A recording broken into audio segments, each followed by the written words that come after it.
एक ऋषि थे, बहुत ही सरल, सहज, निराभिमानी और अत्यंत ज्ञानी। दूर दूर से लोग उनके पास शिक्षा प्राप्त करने आते थे।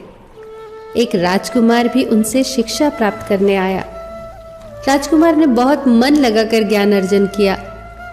एक दिन ऋषि ने उस राजकुमार से कहा, जाओ वत्स, अब तुम्हारी शिक्षा पूर्ण हुई। अब इस शिक्षा का उपयोग करके तुम अपना और दूसरों का जीवन बेहतर बनाओ। राजकुमार ने जब उन्हें गुरु दक्षिणा देनी चाही तो गुरु ने कहा, अगर तुम मुझे गुरु दक्षिणा देना ही चाहते हो तो वह चीज लाओ जो पूर्णतः व्यर्थ हो। इस पर राजकुमार ने मन ही मन सोचा, गुरु अगर मांगते तो मैं उन्हें कुछ भी दे सकता था। ये गुरु ने क्या मांग लिया? ये तो बिल्कुल आसान चीज है भेंट में देने को। आसपास कितना कुछ व्यर्थ है, मैं तो कुछ भी गुरु को दे सकता हूँ।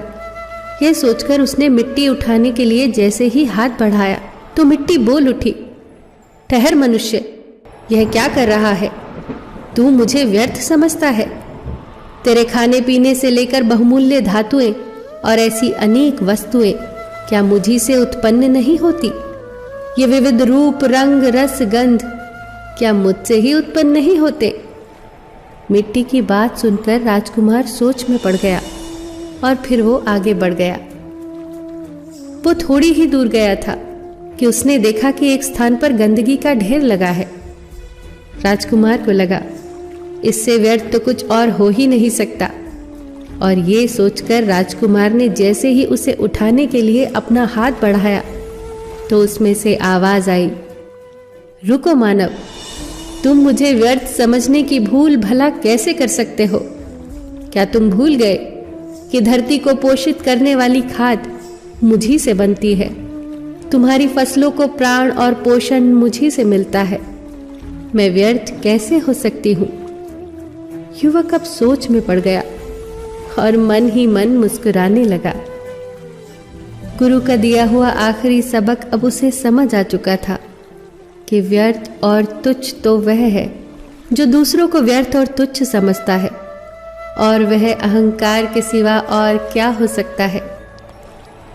राजकुमार तत्काल ही ऋषि के पास जाकर बोले, गुरुवर, मैं अपना अहंकार आपके चरणों में रखता हूँ। आप मुझे आशीर्वाद दीजिए कि आपके द्वारा प्राप्त ज्ञान को मैं प्रजा की सेवा में लगा सकूं। गुरु बहुत प्रसन्न हुए क्योंकि उनके शिष्य की शिक्षा अब सही मायनों में सार्थक हो चुकी थी।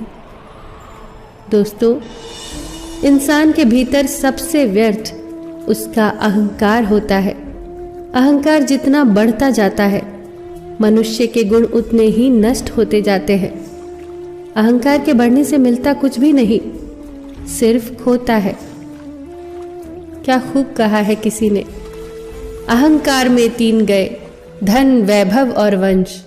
ना मानो तो देख लो रावण, कौरव, कंस।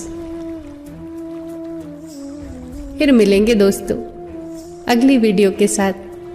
तब तक के लिए अपना ख्याल रखना और हमेशा मुस्कुराते रहना।